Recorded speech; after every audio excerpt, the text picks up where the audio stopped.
नाशिकमधल्या तपोवन वृक्षतोडी वादावर नितेश राणेंचं वादग्रस्त विधान. पर्यावरणप्रेमी ईदला बकरे कापण्याला विरोध करत का नाहीत, विचारला सवाल.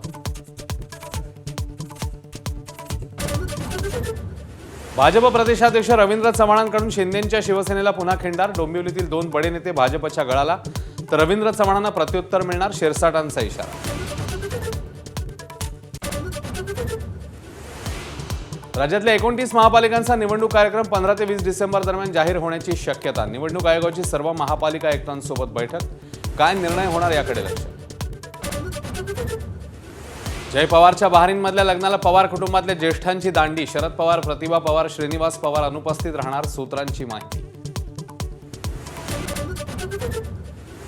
गोंदियामध्ये ईव्हीएम छेडछाडीच्या आरोपानंतर तहसीलदारांची उचलबांगडी. मोनिका कांबळेंना निवडणूक निर्णय अधिकारी पदावरून हटवलं.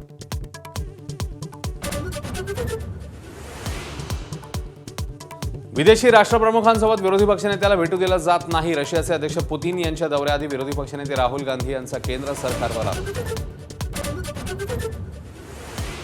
संभाजीनगरमध्ये श्री साई इन्स्टिट्यूटच्या हलगर्जीपणामुळे 100हून अधिक विद्यार्थी परीक्षेला मुकले. एमसीए विद्यार्थ्यांकडून घेतलेली लाखो रुपयांची परीक्षा फी संस्थेने विद्यापीठाला भरलीच नाही.